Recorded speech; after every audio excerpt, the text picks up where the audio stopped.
नमस्कार विद्यार्थी मित्रांनो, आपण पुन्हा एकदा इथे आलेलो आहोत नवीन टॉपिकला घेऊन. Today we are going to learn here very important and interesting topic, that is personal response. Okay, तर पर्सनल रिस्पॉन्स हा 10वी आणि 12वीला विचारला जाणारा अतिशय महत्वाचा प्रश्न आहे.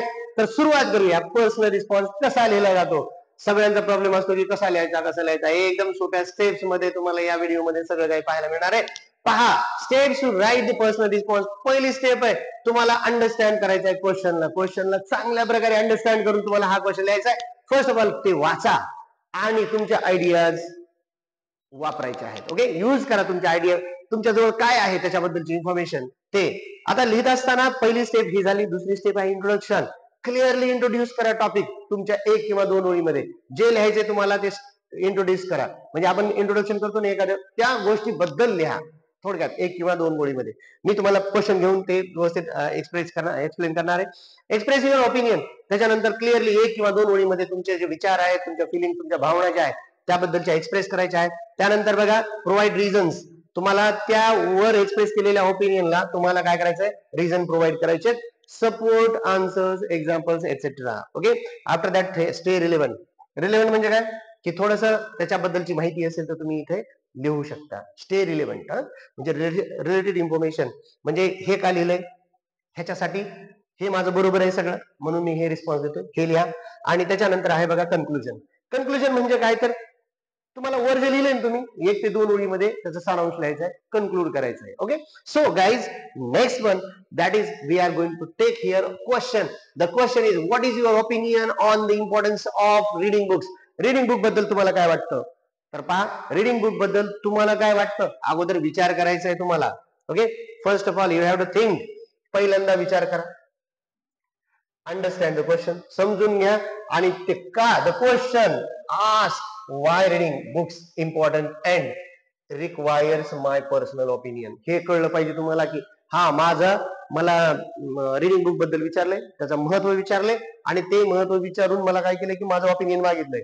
मग मला पुस्तकाबद्दल काय माहिती आहे, मग मी काय करणार आहे, इंट्रोडक्शन करणार आहे. स्टार्टिंग इंट्रोडक्शन मध्ये काय, books are great source of knowledge, entertainment, they help in reading and personal growth.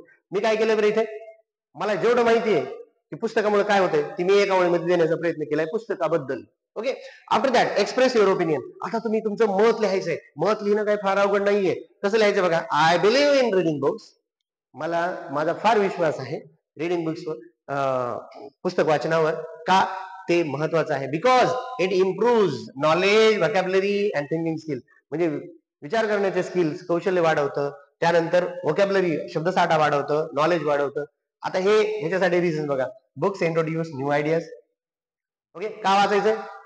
हे नवीन आयडियाज देतं आपल्याला, आपलं इमॅजिनेशन एनहान्स करतं, आपल्यामध्ये कम्युनिकेशन वाढवतं आणि रीडिंग हे हेल्प करतं आपल्याला आपल्या ताण तणाव कमी करण्यासाठी. Okay, stress and increasing focus. It is habit that benefits students and professional life. म्हणजे प्रोफेशनल व्यावसायिकांसाठी सुद्धा आणि विद्यार्थ्यांसाठी सुद्धा हे फार महत्वाचं आहे. हे झाले तुमचे रिझन्स, ते प्रोव्हाइड केले तुम्ही ते. ओके, त्याच्यामध्ये एक्सप्रेस ओपिनियन, तुमचं ओपिनियन सुद्धा एक्सप्रेस करायचं आहे इथे. यानंतरचा भाग आहे तो आहे स्टे रिलेव्हंट. आता बघा, हे झालंय, हे लिहिलंय तुम्ही, हे मत मांडलंय तुम्ही, प्रोव्हाइड त्याच्यासाठी रिझन प्रोव्हाइड केलेत. आता तुम्हाला रिलेव्हंट इन्फॉर्मेशन तुम्हाला याबद्दलची असेल तर तुम्ही बघा. आता पीपल हु रीड रेग्युलरली, जी लोक रेग्युलर लिहितात त्यांना फार जास्त प्रमाणामध्ये अंडरस्टँडिंग असतं, त्यांच्याकडे बेटर म्हणजे समजण्याची शक्ती जास्त असते, क्रिटिकल थिंकिंग असते आणि ते काय करतात, त्यांच्या ज्या करिअरमध्ये आहे किंवा त्यांच्या करिअर डेव्हलपमेंटमध्ये त्याच्या स्वतःच्या, ते फार मदत करतं रीडिंग. आणि पुन्हा काय विचारलं की, पुन्हा सांगितलं की कन्क्लुजन. कन्क्लुजन मध्ये काय करायचं तुम्हाला की वरती जे लिहिले तुम्ही त्याचं कन्क्लुजन करायचे. थोडक्यात काय की reading is a good habit. Okay, पुन्हा नंतर बघा, इट एनरिचेस माइंड. ते आपल्या विचार करण्याच्या व्याप्ती वाढवतं. ओके, पुन्हा नंतर everyone should make time or spare time. प्रत्येकाने टाइम काढला पाहिजे वाचण्यासाठी. हे झालं कन्क्लुजन. परत एकदा सांगतोय तुम्हाला, व्यवस्थित सांगतोय की तुम्ही याचं उत्तर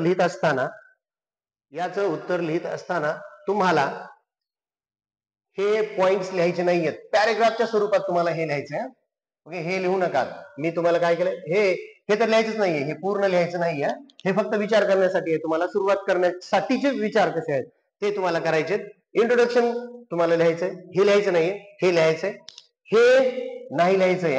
हे लिहायचं नाही, फक्त मी तुम्हाला स्टेप्स सांगतो. ह्या स्टेप्स आहेत, हे डायरेक्ट तुम्हाला पॅरेग्राफ मध्ये लिहायचं, एका पॅरेग्राफ मध्ये. हे पहिल्या 2 ओळीमध्ये इंट्रोडक्शन असेल तुमच्या, मधल्या भागामध्ये बॉडी असेल तुमच्या पर्सनल रिस्पॉन्सची, आणि शेवटी असेल हे कन्क्लुजन. हे असं conclusion, stay relevant, provide reasons हे नाही लिहायचं. ह्याच्यामध्ये काय लिहायचंय हे समजावं यासाठी मी हे दिलेलं आहे. ओके, चला दुसरा प्रश्न घेऊया आपण. दुसरा प्रश्न आहे बघा, what do you feel about the use of social media. अतिशय महत्वाचा प्रश्न येऊ शकेल परीक्षेमध्ये. बघा, तुम्हाला काय वाटतं सोशल मीडियाच्या यूज बद्दल, वापराबद्दल विचारलाय का प्रश्न? ऑपिनियन सोशल मीडिया बद्दल विचारलंय. मग ह्याच्यामध्ये मला काय लिहावं लागेल? मी थिंक केलं आणि मला कळलं की मला ह्याच्यामध्ये ऍडव्हान्टेजेस आणि डिसएडव्हान्टेजेस लिहावे लागतील. म्हणून मी काय केलं, स्टार्ट केला क्वेश्चन लिहायला. माझं पहिल्यांदा इंट्रोडक्शन लिहितोय. बघा, इंट्रोडक्शन लिहिलं मी. कसं लिहिलंय बघा इंट्रोडक्शन. इंट्रोडक्शन लिहिलं, social media has become important part of our daily life, connecting people worldwide and providing access to information. म्हणजे मी काय केलंय ह्या इंट्रोडक्शन मध्ये की याच्यामधून काय काय मिळतं त्याच्याबद्दलची माहिती थोडक्यात लिहिली आहे. त्यानंतर माझं मत आहे, एक्सप्रेस माय ओपिनियन. बघा, I think social media is useful but should be widely. आता मी इथं काय लिहिलं बरं, युजफुल लिहिलं म्हणजे याचं ऍडव्हान्टेजेस लिहिलं, बरोबर ना? काय लिहिलं त्याचे ऍडव्हान्टेजेस लिहिले. त्यानंतर बघा मी काय लिहिलं, it helps in communication, learning and इथपर्यंत. But excessive use can be harmful, हे लगेच डिसएडव्हान्टेज लिहिले.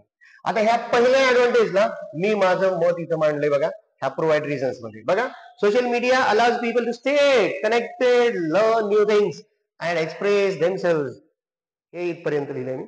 However it can also cause distraction. पहा, इथपर्यंत आलंय ऍडव्हान्टेजेस आणि इथून खाली काय आलंय, डिसएडव्हान्टेजेस. ओके, बघा ऍडव्हान्टेजेस आणि डिसएडव्हान्टेजेस ह्या दोन गोष्टी मी इथं केलेल्या आहेत, दाखवलेल्या आहेत या रिझन्स मध्ये. आता मला काय, स्टे रिलेव्हंट. आता ह्याच्याबद्दलची रिलेव्हंट इन्फॉर्मेशन असेल ना तरच लिहा, माहित असेल तर. उगाच विनाकारण 2 ओळी घालू नका तिथे. बघा, many people spend much time on social media. लोक सोशल मीडियावर घालवतात टाइम, त्याच्यामुळे त्यांच्या स्टडीवर आणि त्यांच्या पर्सनल लाईफवर याचा परिणाम होतो. आणि दुसरं, युजिंग रिस्पॉन्सिबली. पण जर समजा हे जर आपण रिस्पॉन्सिबली युज केलं तर ह्याचा मात्र फायदा आपल्याला होऊ शकतो. आता बघा पुढे conclusion. Social media is powerful tool. हे फार मोठं टूल आहे, पॉवरफुल आहे, शक्तिशाली आहे. पण ते हार्मफुल किंवा युजफुल हे आपल्या यूज वर डिपेंड आहे. हे झालं तुमचं कन्क्लुजन. ओके, परत एकदा सांगतो, हे पॉइंट्स लिहू नका बरं का. तुम्हाला काय करायचंय, फक्त एक पॅराग्राफ तयार करायचा आहे. Okay, let's go. How will I help my friend to overcome from the problem. आता हे जे आहे ना, इथं तुम्हाला असणार आहे, how will you help your friend to overcome a problem किंवा ओव्हरकम अ प्रॉब्लेम असं बी चालेल. पहा पुढे, अंडरस्टँड द क्वेश्चन. पहिल्यांदा क्वेश्चन अंडरस्टँड करा. पुन्हा क्वेश्चन का विचारलाय, तुमच्या मित्राला सपोर्टची वगैरे तुमच्या गरज असते, इमोशनल सपोर्टची गरज असते किंवा फायनान्शियल सपोर्टची गरज असते. ओके, हे तुमच्या लक्षात आलं. हे लिहायचं नाहीये, काहीच लिहायचं नाही याच्यातलं, फक्त विचार करण्यासाठी आहे. तुमचं उत्तर सुरू होतं इथून. बघा, friend should always help each other in tough times by offering support and guidance. हे झालं इंट्रोडक्शन, की कुठल्याही मित्राला तुमच्या अडचणीमध्ये असताना त्याला गरजेचं आहे, महत्वाचं आहे सपोर्ट आणि गायडन्स. त्याच्यानंतर आपण एक्सप्रेस युअर ओपिनियन. तुमचं ओपिनियन एक्सप्रेस करायचंय. इफ जर तुमचा मित्र हा अनेक प्रॉब्लेम मध्ये अडकलेला असेल तर तुम्ही त्याला पेशंटली सांगू शकता आणि त्याला अंडरस्टँड करायला लावू शकता तुमच्या सिच्युएशन्स. ओके, हे झालं तुमचं ओपिनियन. ओके, तुम्ही अंडरस्टँड करून घ्या, त्याच्या सिच्युएशन समजून घ्या आणि नंतर त्याचे रिझन्स, प्रोव्हाइड रिझन्स. तुमच्या उत्तराला, तुमच्या या ओपिनियनला हे उत्तर आहे. I will encourage them to stay positive and offer possible solutions if needed. I will seek help from the teachers, parents and experts. म्हणजे तुम्ही काय रिझन आहे बरं तुमचं, किंवा काय देऊ शकता तुम्ही त्याला, ते इथे घेतलंय तुम्ही. आणि स्टे रिलेव्हंट, ह्याच्याबद्दलची रिलेव्हंट इन्फॉर्मेशन असेल तर तुम्ही इथे घेऊ शकता. I will remind my friend that they are alone and assure them that I will be there to support them. आता रिलेव्हंट म्हणजे काय, ह्याच्या रिलेव्हंट इन्फॉर्मेशन कुठलीही असू द्या तुम्ही टाकू शकता. ओके, कारण मी पण एकदा असंच अडचणी सापडलो होतो, माझ्या मित्रांनी मला मदत केली होती, हे पण तुम्ही इथे लिहू शकता. ओके, सो पुन्हा नंतर बघा शेवटचा भाग आहे, तो आहे कन्क्लुजन. कन्क्लुजन करायचे तुम्हाला एकदम सोप्या भाषेमध्ये. Helping friend means giving emotional support, good advice and practical solution, okay, to overcome their problems. हे झालं तुमचं कन्क्लुजन. तर मित्रांनो, अशा प्रकारे तुम्ही वेगवेगळ्या प्रकारे कन्क्लुजन, पर्सनल रिस्पॉन्स लिहू शकता. ही प्रत्येक स्टेप महत्वाची आहे. या पद्धतीने झालेला एक आयडियल मेथड आहे पर्सनल रिस्पॉन्स लिहिण्याची. तर या पद्धतीने तुम्ही लिहिल्यास you will get 100% marks in personal response. So all the best and subscribe, share and press the bell icon. जर तुम्हाला हा व्हिडिओ आवडला असेल किंवा तुमचे आणखी काही प्रॉब्लेम्स असतील तर तुम्ही विचारू शकता. I will B frame or create new video for that. Okay, so thank you so much.